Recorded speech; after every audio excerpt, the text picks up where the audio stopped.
Welcome back to GSMC's Down by Contact Sports Podcast. I am your host, Jeremy Lapidus. Today is Monday, April 28th, if you were just tuning in. We just finished going over the winners and losers from the 2025 NFL Draft Instant Reactions. Go and check that out if you missed it. In this segment, we turn our attention to the big story of the draft, which maybe it shouldn't have been the big story, but it certainly turned into it. Shedeur Sanders falls all the way down to the 5th round. We'll talk about why that might have happened, what this means for him and his future, and much more. But before we do, remember, if you would like to be an even bigger part of the show than you already are, all you need to do is go to gsmcpodcast.net. Or if you're on YouTube, you can use that super chat feature.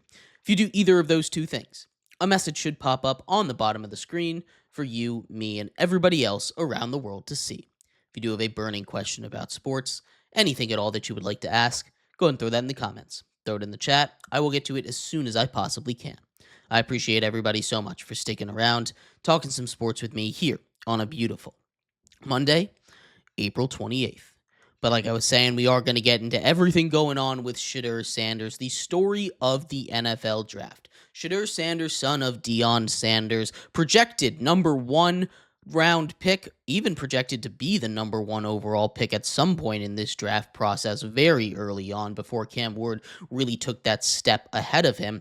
Shedeur Sanders, who could have gone anywhere from 2 to where he went at 144, goes in the very bottom of his range. And there's a couple of reasons why this happened. Of course, the first one is maybe the most simple one, right? It's always, the easiest explanation is usually the most correct one, is the way we look about this, right? Shedeur Sanders, of course, is not necessarily the most perfect quarterback prospect. One of the things that I've talked about a lot when we talk about the NFL, when we talk about football, is the fact that Shedeur Sanders is really bad at avoiding sacks, and sack avoidance is one of the most important things. It's basically the same as a turnover or a 10-yard holding penalty, except you lose a down there, right? The clock keeps rolling, and one of the biggest weaknesses for Shedeur Sanders was the fact that he just took way too many sacks. You can say his offensive line was bad, you can say that he was doing everything he can, but the offensive line was not the worst, right? There were worse situations. He holds the ball for too long, and what he tries to do, kind of like what we saw with Caleb Williams, and we saw Caleb Williams struggle when he made his transition to the NFL, was the fact that he's just not he's not more athletic than everybody in the NFL, the way that he and Caleb were when it came to the college levels. You can run around, do your pirouettes, jump over a guy in the backfield while you're in college, but once you get to the NFL and you run into these big professional players, it's a completely different level. Caleb Williams had his moments. He figured that out. He got to figure that out this year. Otherwise, I don't really know what his future looks like now that the Bears have surrounded him with a much better offensive line. But Shedeur Sanders was going to have the same problem. The saving grace with Caleb Williams is the fact that he has a once-in-a-million-years arm. He's a guy that any arm slot, any arm angle can make that throw. He's got the arm talent to do that, while Shedeur Sanders on the other side does not quite have that arm talent. He doesn't have the cannon. He's got an arm more similar to guys like Tua or Chad Pennington earlier on, these guys that were really accurate, which is something that is a huge part of Shedeur's game. He is the most accurate quarterback in the history of college football, 74%.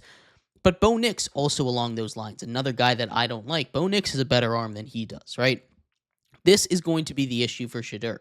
The other issue with him is and I'm sure a lot of other teams would have been happy to take him as a backup, but you can't just simply take Shedeur Sanders as a backup, not with all the media attention surrounding him, which is why we saw guys like Tyler Shuck go ahead, which is why we saw guys like Jackson Dart, which is why we saw guys like Jalen Milroe and guys like we saw guys like Jalen Milroe and we saw guys like Dylan Gabriel go ahead of him, because maybe and probably Shedeur Sanders is a better prospect than Dylan Gabriel. Maybe and probably Shedeur Sanders is a better prospect than Tyler Shuck. Maybe and probably he's a better prospect than Jackson Dart. But at the end of the day, if you are taking a quarterback, to not start immediately and you decide your guy is going to be Shedeur Sanders, that is inviting an unwarranted media firestorm. The second your starting quarterback throws one bad interception, the second he misses a wide open read, the second something goes wrong for your starting quarterback and you've said Shedeur Sanders is not the starter, the questions are going to be flooding in. And the difference with Cleveland is, despite the fact that they took Dillon Gabriel ahead of him, there's no clear number one there. You're not going into this season and saying, okay, Joe Flacco, you're our guy no matter what. You're not going into this season and saying, okay, Kenny Pickett, you're our guy no matter what. Okay, Dillon Gabriel, Shedeur Sanders, you're our guy no matter what. Nobody is saying that. That is not something that people in Cleveland are sure about. Again, more questions than answers when we talk about this Cleveland draft. To have him fall to the 5th round is, I think, a little more of a symptom of just his circumstances, being Deion's son, having so much media around him. I think in reality, Shedeur Sanders is a round 2 or 3 guy. He's definitely a day 2 guy. Probably round 2 more than round 3, but at least a day 2 kind of guy, which is why I was shocked when he ended up going to day 3 without having his name being called. Of course, then at that point, there was the whole prank call situation, which an NFL investigation has led that the prank call came from Jax Ulbrich, the son of Falcons defensive coordinator Jeff Ulbrich, former interim head coach of the New York Jets last season. That one, of course, not the best way. But the other thing that has been talked about with Shedeur Sanders is his leadership, his maturity level. They're saying that his pre-draft interviews were horrendous. I don't think that's the reason. I think it was much more a combination of, hey, this guy isn't quite ready to start. He's not a must-get prospect, and the media firestorm that comes with him. I think if he was the same level of celebrity as Quinn Ewers, who went in the 7th round, he would have gone in the 2nd round, no doubt about it. He probably even could have gone in the 1st. But the fact that you have all of that media coming with him, the fact that you have to deal with all of the questions and all of the uncertainty while still trying to develop a quarterback that is not the easiest thing to do in the NFL, I think that was a much bigger thing for NFL teams rather than him just having a bad interview.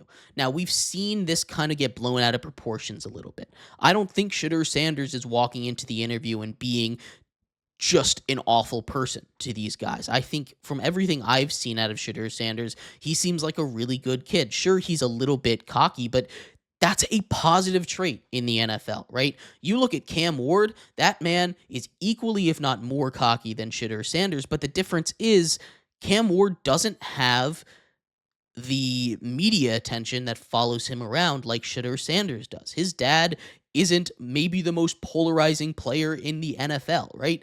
There are a lot of reasons why this is, but if you're going to sit down and say Shedeur Sanders fell because he was being a bad person in the interviews, because Shedeur Sanders did not know how to be professional, always blames his teammate and is not a good leader, that is wrong, that is incorrect, that is misleading. Maybe that has something to do with it, but Shedeur Sanders falling to the 5th round is because he is not a for sure selection, and all of the media attention surrounding him is just a little bit too much to deal with rather than getting a guy like Dillon Gabriel. That's what I think it is. Everything we've seen out of this kid, I think, is nothing but good. And it sucks that his name is kind of being dragged through the mud like this. It also sucks to see him fall to the 5th round because of circumstances he can't control. Sometimes things work out. We look at the Ball brothers, right? LeVar Ball was able to get 2 of his 3 kids drafted and has basically built a little social media empire with all his kids, right? That is very impressive.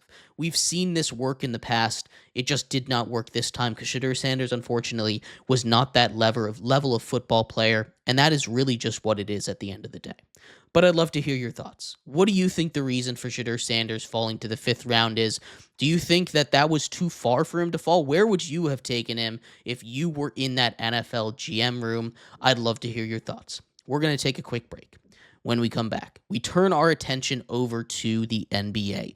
Lots of NBA action to go over. It wasn't just NFL draft this weekend, but some crazy NBA games. We'll take a look at where everything stands. The first team has already been eliminated. We'll talk about that and much more coming up next here on GSMC's Down by Contact Sports Podcast.